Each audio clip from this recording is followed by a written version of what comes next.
application that has benefited from soft robotics functionality, or that you think would benefit in the future from soft robotics functionality? Perhaps we can start with Helmut. Okay. Yeah. So I think in general, soft robotics can be beneficial for anything that is very close to human body or biological systems. This includes everything about medical robotics that Linda was talking about, any kind of sensors or exoskeletons on the body, any applications in the body, or anything that should be working close proximity. And it doesn't have to just be humans, it could be animals, it could be plants. So this goes also into agriculture, for example, as well. I think wherever you need some kind of compliance in order not to destroy things, you need some kind of softness there. This doesn't mean that we need everything have to be soft, right? I think I made the point before. I think rigidness can be beneficial as well if you need precision, and maybe switching between the two would be really beneficial. Maybe I'm also from the medical application field. Maybe I can say something why naturally draw my attention in soft robotics, which is because I work in MRI guided robotics. I realized that soft components, soft robotics, fluid-driven components is naturally a very good candidate. But interesting that I also can't find any other good options for manipulate things in such a small range of motion, can have such a good trade-off in terms of the size and the power and also the other design consideration. That's why I will still being very optimistic to have the soft robot components work it out in medical area. But we have to think it very carefully. Is it really the large range of motion manipulation, or to my application that small range of motion will be fairly enough, and then we are putting much effort to figure out what is the trade-off with soft robotics compared to the conventional mechanism. Yeah, one area where I believe soft robotics has already made a big impact is grasping. We can, like when you went to the exhibition, there were so many companies that sell different types of soft-ish grippers, don't have to be completely soft, but with some mechanisms or so. So that's already an application, and so far that it's picked up by industry and really used in real life. Yeah, maybe just following up what Philipp said. I mean, we shouldn't forget that here we are in academia, right? And robots are ultimately there to solve real-world problems, to solve tasks, to make our life simpler. And so this can, I think, always be a benchmark. If we develop soft robots that solve problems that hard robots can solve, then we won, right? And agree, grippers is certainly a nice one. And then what Helmut said, anything that is on or inside the body, the mechanics also, I think, dictates that soft is better. And I think I mentioned in my talk in this recent perspectives article, we also tried to argue that for many of the technologies that are emerging, different types of sensors and actuators, often the research community just writes one or two academic papers, but then sort of like moves on. So I think it's important that for some that look promising, that we stick around and really see it through, that they make it all the way maybe to market, to start some companies. And then the second part was this idea of not only developing single components, but also systems, to develop the interfaces, to create synergistic structures that incorporate those new types of sensors and actuators, and they might be based on very different types of mechanisms, right? If you have a traditional robot, everything is electromechanical, all the connectors, everything is predefined. In soft robotics, we don't have that type of uniform interface, and I think that's another very important part. Yeah, yeah. I think soft robot may have some application of medical application. For example, soft magnetic actuator may have some application because due to the large bending angle or something. And also I think maybe soft sensor, soft sensor may have some extensive application.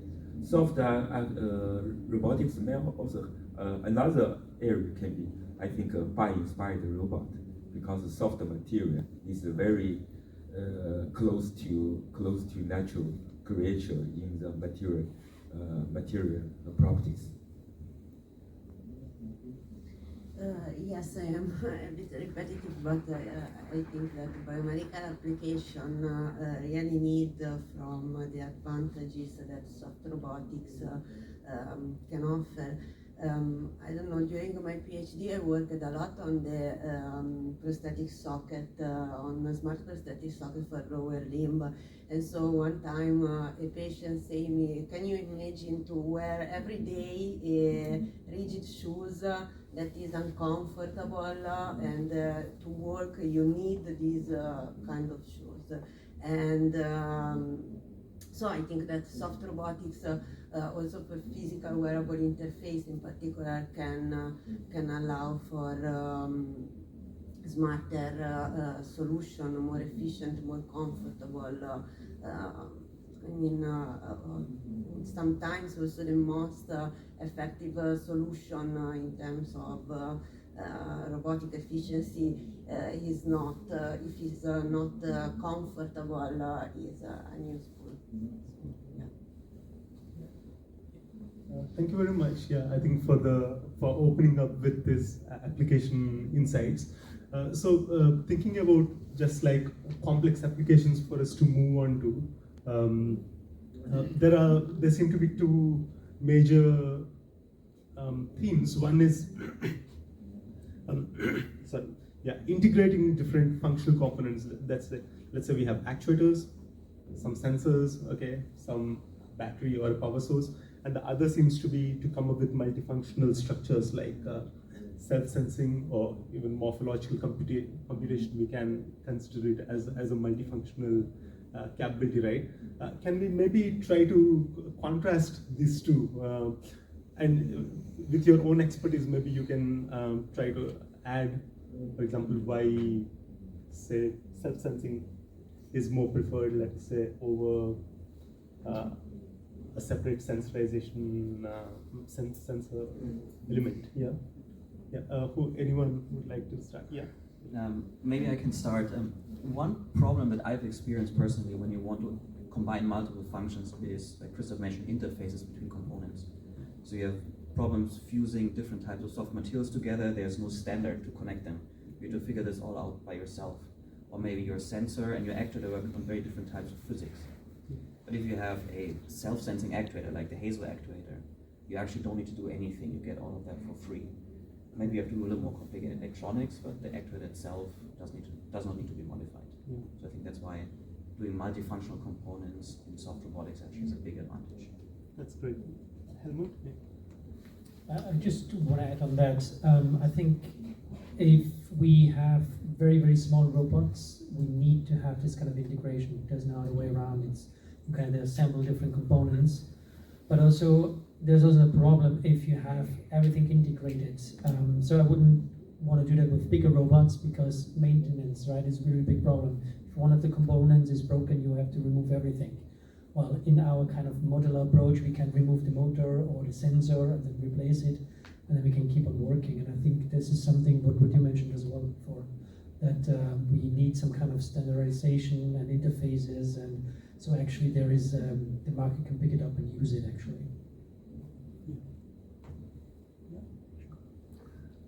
Maybe originally, even though I work in this field, I feel very somehow skeptical in terms of the application of soft robotics, because right now we're still working very hard to see something that could even work in the industry, manufacturing, production line.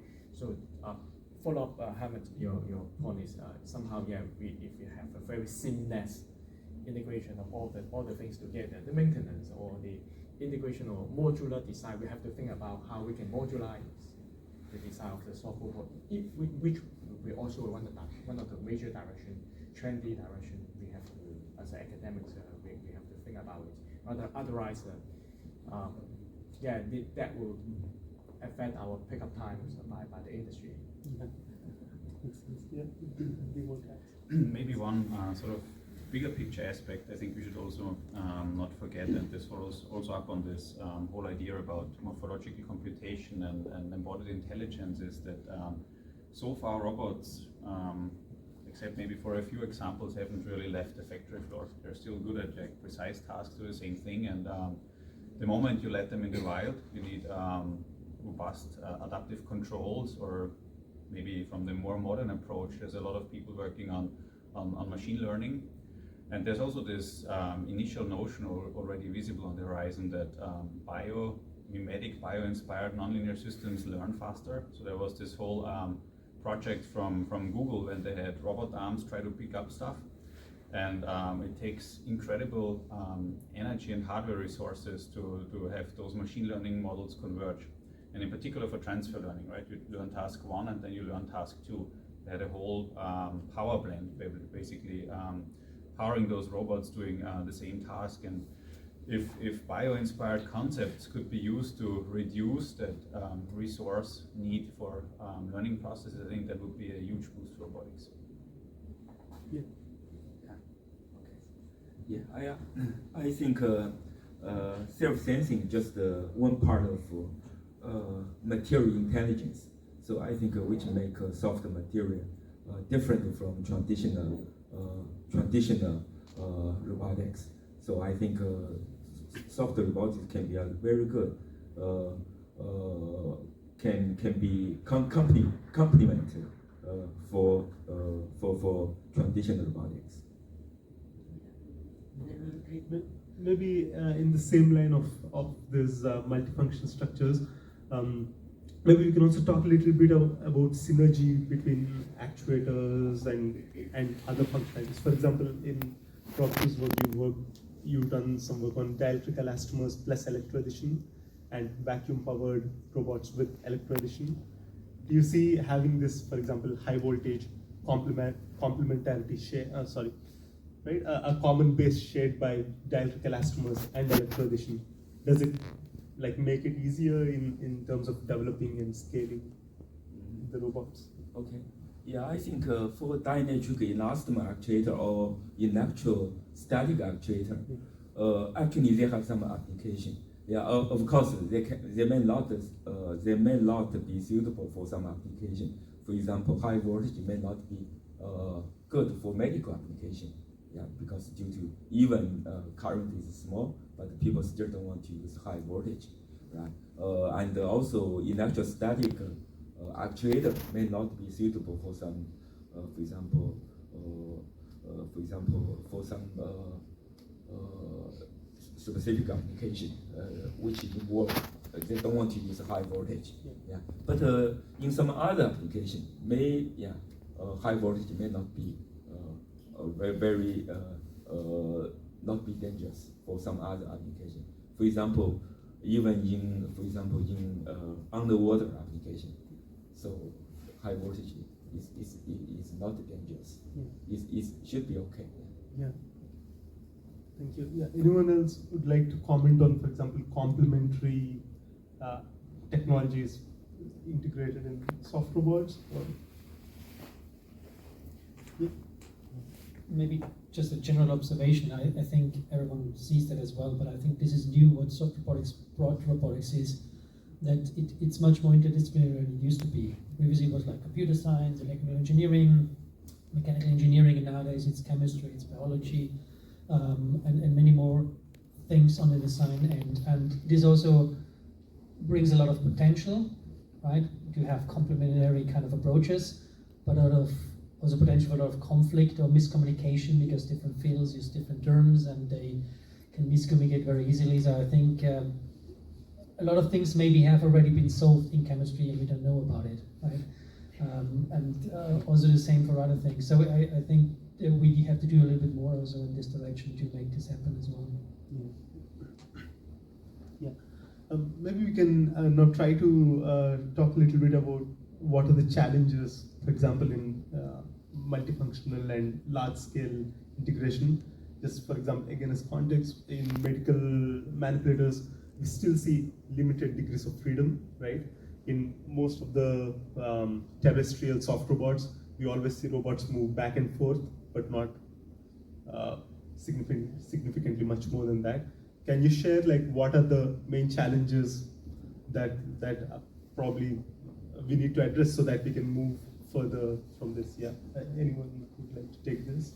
I mean, maybe I can take it off with repeating something a little bit already said, right? So if you look at Atlas or Spot, it has hundreds of different components, and many of them are off the shelf. You click them together and they work. If I now were to design a soft robot, let's say I want to build a Spot type robot out of artificial muscles, new types of sensors. Like I showed them this morning, this little jumping leg, which uses Hazel artificial muscles, but then you realize, right, you have those muscles, but then you need tendons, you need all sorts of like specialized components, and you really make everything from scratch.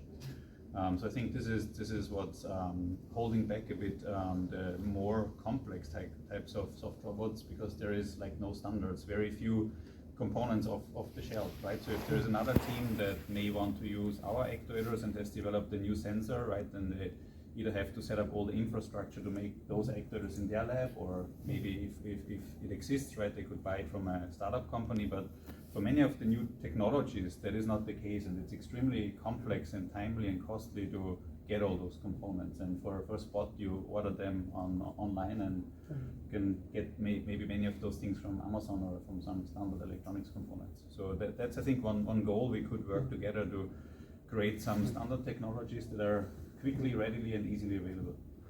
We, for example, tried to publish some papers where we say this is a toolkit, right? So to make some YouTube video on how you make those actuators, how to make them more accessible for other robotics labs. That would be something I think that could help propel the soft robotics field forward. That's good. I think that is interesting, and in the context I'd like to mention the soft robotics toolkit, where like right, people have in Harvard. Yeah, but also like being able to say even get ready-made actuators from different groups for in the spirit of collaboration, I think would speed up quite a lot as well. Yeah. And then other challenges in basically scaling up, moving to the next level in terms of soft robotic applications. Yes. Maybe, yeah, you can comment on again, sensitization. Share some challenges, also the failure example 5 years ago, because there's a company it put someone in my laboratory and they want to make one single use soft colonoscope. We suppose soft colonoscope, we can do a lot of good things, sedation free. We don't need to put sedation on the patient. We have a lot of gas. But when we encounter the real problem, we do the cadaver trial, even without preserved one. The subject maybe passed away 1 or 2 days ago. We have a very fresh condo. We encounter a lot of problem when we realize that in laboratory we have a very interesting funny soft robot that can do locomotion inside the tunnel, inside the cylindrical tube.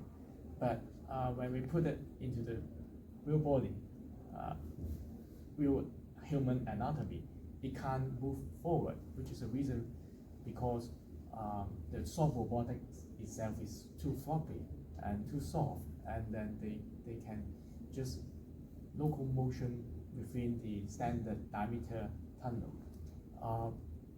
This is a kind of experience I encounter, and then I found that maybe we didn't do a very good review. Why the conventional instrument, what is the KPI for key performance index, why we need these things already on the market? They may have some particular features. When I talk with the endoscope manufacturer, they really know the problems, because this similar approach, even water palpation, softer approach, they have redesigned the endoscope for many years. They want to do something softer, but over the last 30 years, they didn't change the architecture of the endoscope, which is because of the stiffness. They need to use the soft endoscope to create a tunnel, particularly for patient. They have more fat suspended on the colon, and having a stronger weight pressing the colon. You never can see the tunnel created for soft robot locomotion. So this is a kind of experience I encounter, and then somehow soft robot may not be necessary fluid driven. I feel very excited to see a lot of design evolutionary computing using the evolutionary computing to redesign the robot. When I look at the previous speaker about how we can design the structure, even cable driven things is fairly enough. And then but the problem is how we can specify different modular segment and provide a particular banding, maybe for patient-specific purpose. This is a lot of room, but somehow maybe we are setting the bar very high using particular robot for that particular application. Suppose it work out, but this experience tell me a lot of lessons. Helmut, yeah. I mean, there are so many different challenges, and I think just energy, for example, is one. Durability is one. Many others. No general theory we don't have either to actually explain soft robotics in a common mathematical framework. No control theory, no modeling theory, right? They're all starting to come now. But I think I also want to defend a little bit soft robotics. It's a very young field. We're still in the Wild West kind of approach. You can very easily come up with a new way to build a sensor or an actuator or a robot and get a really good paper out of that, right? And then it walks very slow. We do that as well, right? You know, it's just the way it is. And if you look at, let's say, fields like the explosion of artificial intelligence that I just mentioned, because Wolf Pfeiffer mentioned it a couple of months ago. Why is it so successful compared to soft robotics? They've gone through a couple of winters, right, or more even, and maybe we have to get through a soft robotics winter. I hope not soon. Still need some funding coming in, but it's also like, if you look out, it's just like the second generation of soft roboticists who are proper, like they call themselves soft roboticists. The previous generation were the people who are actually coming from robotics general, or were chemists, or doing other stuff, material science, and it's just this kind of second generation coming in, and we need maybe a couple of more generations actually to get this momentum going. So we actually have many different actuators, so we have a catalog, and then we can find the momentum to get a standardization going, have many more successful companies. I mean, it's really hard to have a successful robotics company anyway, as we've seen, right? There are very few successful ones out there, and maybe we need a little bit more patience as well. And maybe just to add at the end, I think we should not just like go ahead and say, okay, we try now to solve all the problems that we do usually with soft robotics, because soft robotics is not the solution for everything. We really have to think hard where it's actually better and how it can work with other systems as well. What I find is also important, us as academics talk to the people who really have the problems.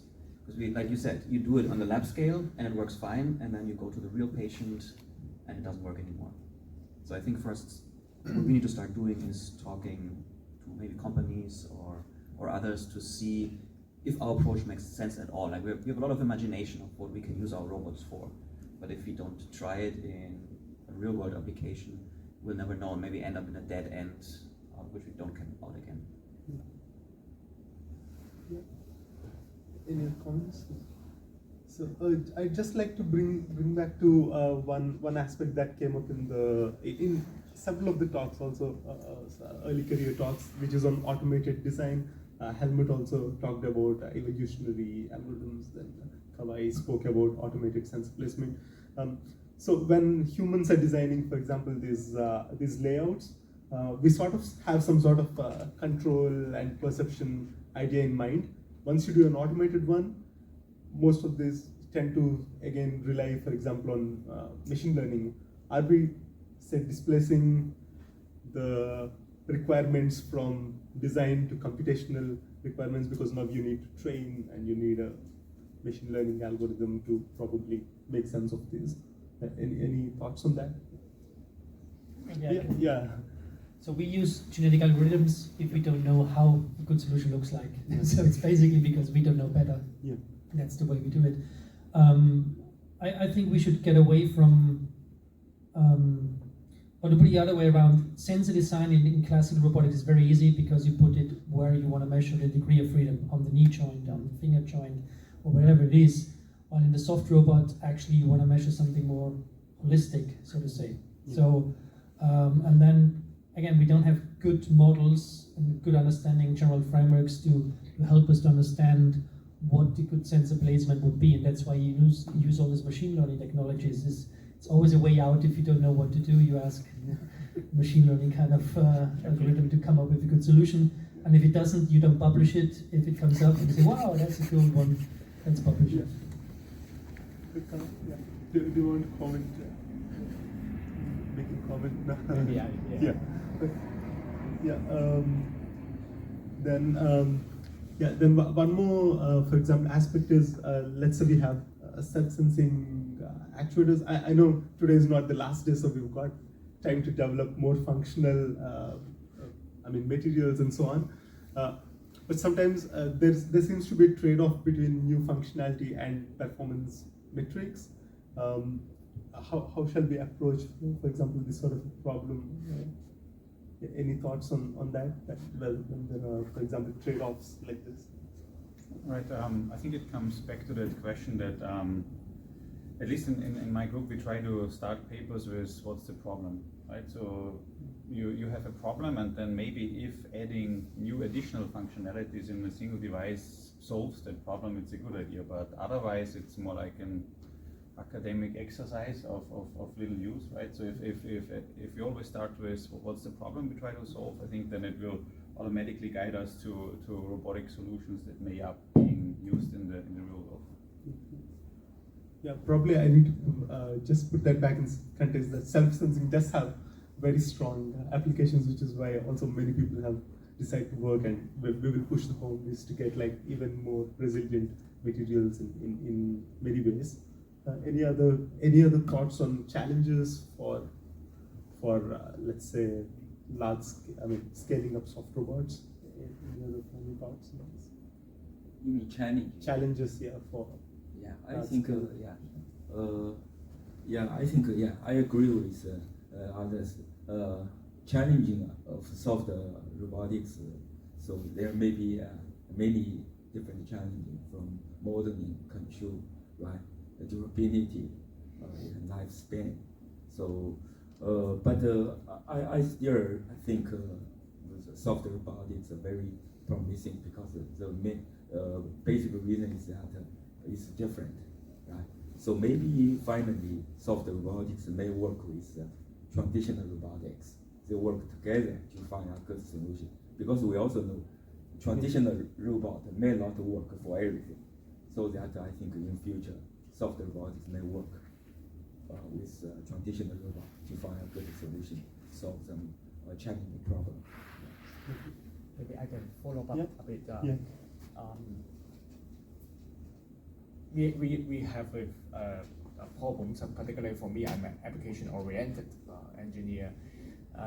Somehow we always want to have some new idea to resolve the problem. But when today look into different topics, I realize that not just sensing, maybe beyond my field, I involve a lot of very complicated fabrication or chemistry or new materials. But today, the workshop remind me quite a lot. Structure is something somehow we missed over the last few years in terms of the development, robotics development. The structure can be a lot of details that we overlook, and if we can, based on some intelligent system, machine learning approach, to look into those every single details, and even not just fluidics driven actuator will be benefit from this. Even cable driven actuation, this is an old school things, can be benefit of it. For example, the previous talk I saw a 2D manipulation. If it can be extended to 3D, that will become a fingers. You can fine tune each part of the stimulus and resolve the coupling issue, because there's a lot of cable. This is already taking place in my area, robotics endoscope. We have a lot of problem when dealing with a lot of tendon, and those tendon actuation may not be able to independent, joint by joint. How we can use the structuring problem that can have a kind of digital stateless material printing to construct the structure and overcome those backlash, hysteresis, enhance the hysteresis, and then make it more independent, saying, and apply the data-driven controller on it. That would be a very completed structure, even integrate with the old school mechanism, cable-driven. So that would be also the kind of contribution from the new generation of soft robotic system. Yeah. I think that is very interesting. I mean that's right, that there is still a lot of rigorous work, for example, in each of these identified directions that we need to do, right? So actually, yeah, in the same lines, maybe we can discuss a little bit about what we think are, say, emerging themes or potential directions in terms of what we need to do to realize fully integrated multifunctional soft robots, right? So anyone would like to address on what are potential directions and themes? Again, in a way, it again ties up with challenges. For example, maybe just again as a context, I mean, just to start off, for example, the pneumatic ring oscillators seem to be very interesting because we do not need, let's say, a set of solenoid valves and a microcontroller to pick it up. I mean, to actually generate the input signals for even a hexapod sort of a robot, right? How do we go further? Do you have any thoughts on what kind of, I mean, what you see might be potential future directions? Specifically about this pneumatic logic or pneumatic control, I think one thing we have to work on is making these control elements small enough that can be used in a practical robot. Because right now they are so big that once you have 3 of those gates or 4, they're almost the size of your robot. So now your control system is soft, but it's still bulkier than if you had classical control using valves and pumps. So if you really want to make a difference there, I think making the structures simpler and smaller would definitely help. Interesting observation, which is not connected to what you've said, but I agree with you, is that I've seen over the last couple of years that there seems to be some kind of osmosis taking place. I've seen it in our robotics lab, for example, where more and more people, roboticists who were doing more conventional classical robotics, like human-robot interaction, assisted living, and so on, they're all now incorporating soft robotic tools, grippers, and touch sensors, and so on. It's really interesting to see they don't consider themselves as soft roboticists. So it seems to be there's a momentum gained there as well, and maybe it could be the same with this kind of multifunctional materials as well. And I see some early signs, right? There are terms like, well, I use morphological computation for historical reasons. There is embodied intelligence, which is a little bit broader. There's physical intelligence, there's artificial physical intelligence. So there are all different kind of terms floating around for the same thing. Some people don't call it at all, but they do exactly the same, right? So I think it seems to be more and more people catching on these things, and there will be a momentum gained, and then hopefully we get more structure, we get clearer kind of guidelines for building these kind of things. Just an observation, just to condition. Absolutely right. I mean, even for example, the example you showed on a bunny-like robot that uses single actuator to move or right in a direction. You know, for example, there are some similarities, for example, to a sequential actuation, because in the end, it is creating this sort of a function, right, which is to move forward, and you're getting rid of some of the complexity involved with the electronics, programming, and so on, right? Christoph, would you like to comment, for example, I mean, you already worked recently on this 10 or 12 DOF actuators, right? How far do you see these things could be scaled up, and do you see like other functionalities that would be combined with Hazel or in general? Yeah, I'm happy to comment on that. I think that's also a very important question, and that maybe even goes. Let me actually start answering this by that in the last year or maybe 2-3 years, but when soft robotics started, everything was pneumatic.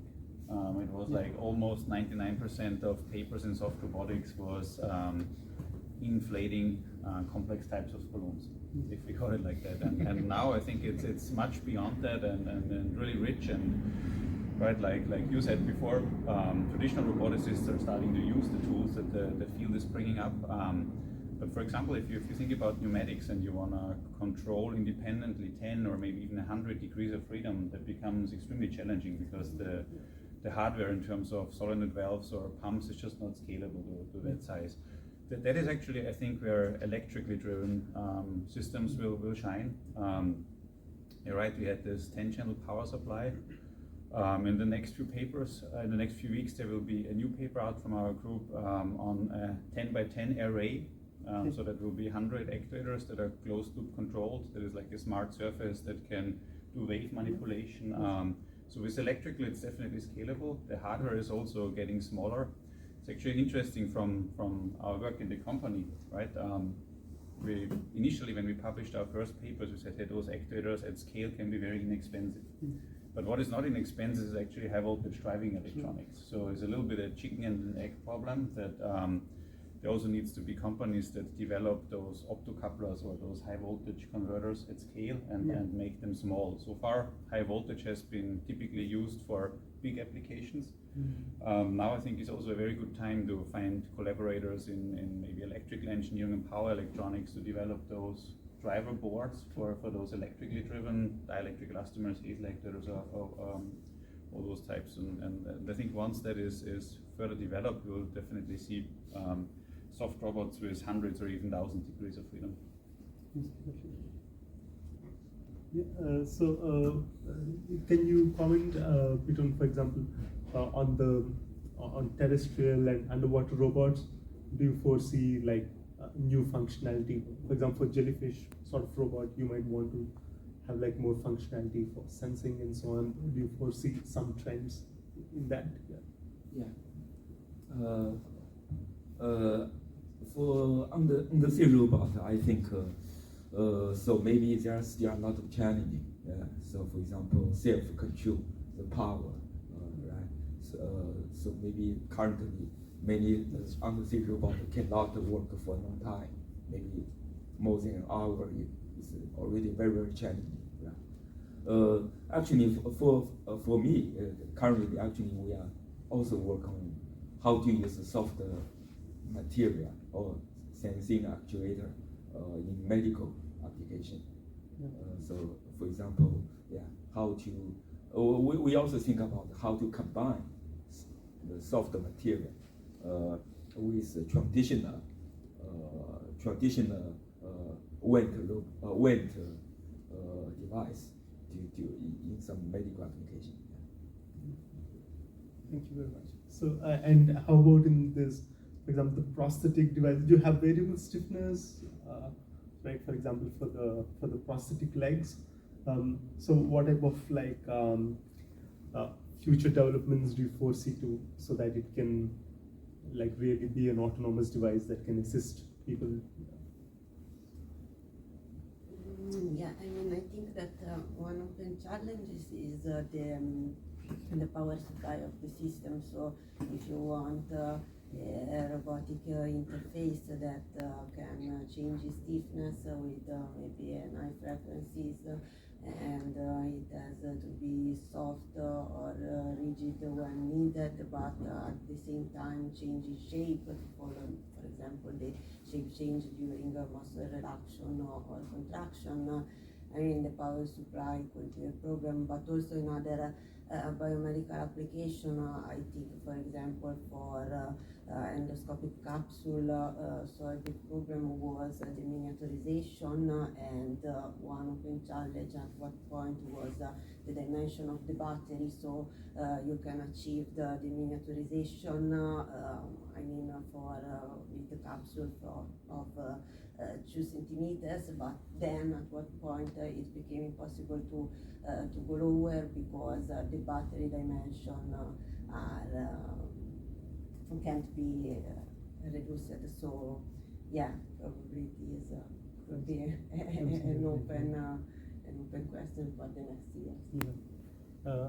I think indeed, like power sources is definitely a sort of some sort of pain point, unless of course the applications do not require embedded power sources and so on, but that seems to be a pain point. Would anyone like to comment on any sort of energy harvesting, for example?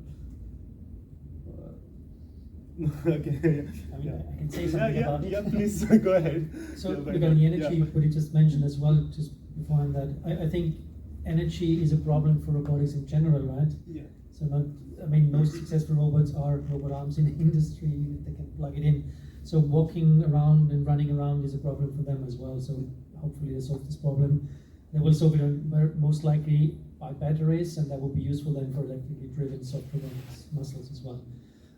Regarding energy harvesting, I think this is a really interesting topic. So I personally don't work on that, but I know people are working on that, and they're using basically different kind of materials that can be used as energy harvesting systems, but also as sensors or as muscles. And this is where the integration really happens, right? So you can imagine you have this fish that uses this kind of polymers, for example, electropolymers, and it swims around, and then it runs out of battery, and then it goes around in a wave, for example, and then recharges itself, right? And it can use it also for sensing at the same time. So there are really interesting applications to think about that. But also purely for energy harvesting, as not as a robotic system, but as a system to get energy out of the system, out of waves, for example. I think there's a lot of potential in there as well, which is not technically soft robotics, but soft technology. Yeah. I think this just brings to mind the hybrid cars. When you go downhill, you're basically charging up, and then you can potentially use that power to again drive the robot, right? Or your phone. Yeah, Or your phone. Or your phone. Yeah. So regarding these future directions, so I think just something I wanted to hint upon, because we have like a broad panel here. We have automated design of actuators and sensors, but is there, have you seen co-design of actuators and sensors together in an automated fashion yet? Or I don't recall any, but have you seen something like that? How tractable is this sort of a problem? Any comments? In simulation, yes. In simulation, okay. And then we have the problem of then making it, and we have a lot of PhD students who will then work hard to try and make these in the lab, I guess, once the software brings up. Yeah, I can comment a little bit on that too. Even I think in some discussions, I don't remember exactly with whom I discussed, but like I mentioned before, right? If you want to build this more complex robot, a lot of those sensors that you may want to use, they are not commercially available. So what do? You start making them in your lab, or even in our own lab. We've been working on those Haze actuators for a couple of years, but still now, if we make this robot leg, there's like tens of layers, right? And it takes some graduate students or postdocs a few weeks just to make the actuators. But then, on the other hand, if you were now to invest into some machines that make them some roll-to-roll structure, then you're talking about millions of euros of investment, which is not very feasible in the academic context easily. So, right, there's always this issue if you want to scale it up or reduce the labor time required to make such components, then you need to invest in quite complex machinery, which is typically not suitable for academic context. Can I follow up on that?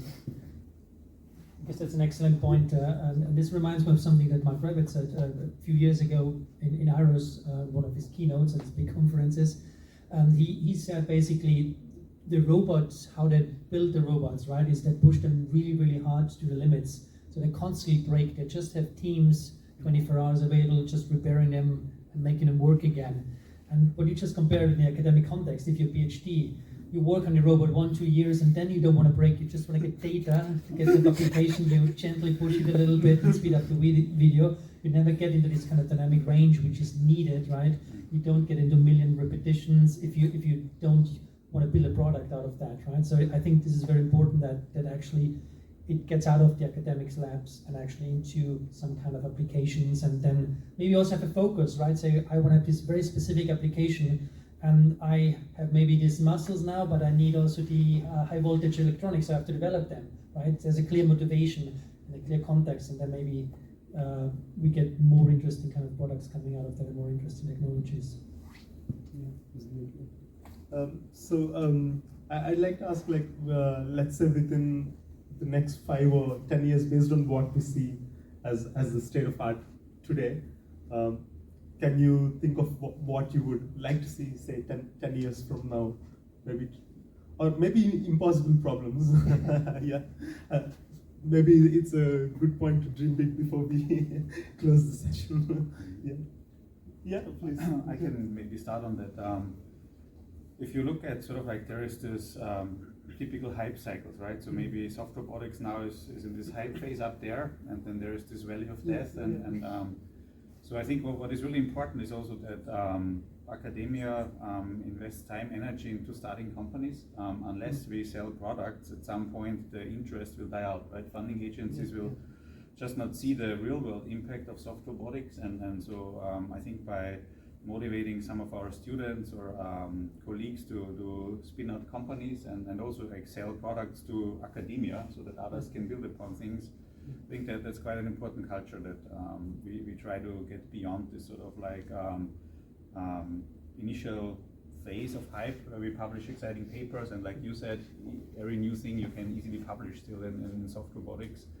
But we really need to solve real world problems that the field will stay fresh in the long run. Yeah, that's quite an important take. Yeah, and others, yeah, would you like to talk of some application? Yeah. I mean, I don't have a real application, but I would like that in 10 years we have something at home that's soft robotic. Like now when somebody asks me what do you work on, I say, oh, soft robots, and they say, oh, what is that? So it would be great that in 10 years everybody in the world knows that we exist.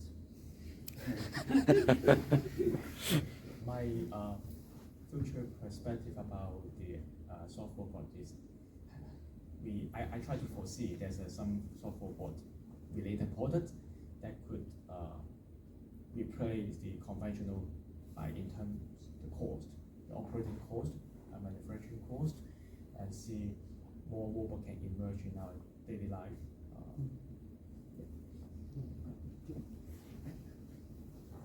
I think maybe soft sensor may go to our life maybe first. I think, and also recently we can see that humanoid robots are also very interesting. Maybe in the 10 years, humanoid robot with many parts made of soft material, so may go to our daily life. Yeah. So meanwhile, I think while we were speaking, audience also contributed some thoughts which I'd like to quickly read out. So in terms of specific areas or applications that will benefit from integrating new soft robotics functionalities, people mentioned internal transport instead of locomotion or external transport. Then interaction with the environment, where a system has to exploit both its own states and goals and environmental information. I think this was also hinted upon. Then significant challenges. I think it's surprising that we see there are like systematic issues that probably need to be solved to make progress, because this says supporting the creativity and research necessary to design this, right? Because this we don't see as a technical challenge, but it's actually a systematic thing that needs help. And then maybe someone can address this, knowing how the body relates to control and functionality. That is, knowing that body plays a role in adaptive behavior may not be sufficient. There is a need to define and characterize the precise relationship between morphology, computation, sensing, and control. Yeah, together with the coordination with and within a dynamic environment. So, any thoughts on that? The last one. Yeah, the last one basically it says knowing that the body plays a role in adaptive behavior may not be sufficient. Maybe I think this basically hints that we need, like, let us say after we have some solution from morphological computation methods, then we try to understand more deeply what this solution really means and where this is emerging from. Yeah. Yes, this is the old question, morphological computation, theoretical model to understand that, right? I have a mapping, that's the function I want to implement, that's the corresponding morphology, and we don't have that yet. And it's really interesting because when I was a young PhD student or postdoc, we had these discussions, right? And I still have discussions with my PhD students as well, and we still haven't found a solution. But again, it's just 2 or 3 generations. But we're getting closer, step by step. I have some ideas, but I might retire before I finish. So it's up to the younger generation then. Maybe one Yeah, last please. comment on that. Absolutely, please. On a little bit sort of like a positive note, I guess we always have a great solution in front of our eyes, right? So our body is also highly nonlinear, it's hysteretic, the muscles change over time, and yet the human body can manage to play Paganini on a violin, right? So we can be high speed, precise, and despite being soft. So just sort of like figuring out how the human body does it with this mixture of multi-level sensing and learning and muscle memory. I guess that's just a rich source of information that we can still learn from biologists and then try to implement them in technology. Can I follow up on that? So that's an excellent point. So we can learn a lot from nature. The problem with the human body is it's so complex, right? If I move a finger, there are so many things involved, so it's really hard to disentangle which part comes from the nerves, which from the tendons, which from the tissue, which from the muscle, which from the brain. Like just walking is very complex. So it's and then what we very often do is we go to very simple kind of organisms, even plants, right? We can learn a lot of things. And actually, we learn more and more. They can make decisions. They can interfere, like or have influence as well. So they can like Pavlov's dog experiment, right? You can do that with plants as well. So my experience working with biologists is they say, yes, that's biology, right? It's messy, it's crazy, but it's really hard to understand it. And so I think there has to be a top-down and a bottom-up approach, and then find a middle ground there as well. But bioinspiration is definitely something that I would recommend as well, yeah. Yeah, actually, you both exactly touched upon the other question, like, which basically discusses about top-down and bottom-up approaches in living systems. Yeah. So any final comments you would like to make regarding just in general about soft robotic, multifunctional capabilities in soft robotics? Yeah. I'll start with one. I think if you look at fields that have done really well, they have commonly had some really important societal level goal that the field commonly kind of went for, and if you think about this initial point that I think Helmut made, right, that soft robots are really uniquely capable of being near the body, and then you look at what's happening in a lot of developed societies is that people are getting older, and if we can enhance mobility of older people as they age, right, and really give them a higher quality of life, now you have an application area where you can immediately help billions of people. That is like a huge market, and it's really important for scaling companies. We've also talked about that not a lot of robotics companies have been successful, but imagine all our sort of like soft robotics efforts in 10-20 years lead to some sort of like robotic pants or wearable suits that you can wear like clothing, and you're 80 years old and you go on a vacation and really enjoy your retirement. Everyone will want to buy this, right? So there is a huge buy-in from society. It can really solve a big problem of societal scale, and rallying towards such a common goal, I think, can help both academia, convince funding agencies to keep investing in the field, convince venture capitalists to help grow companies.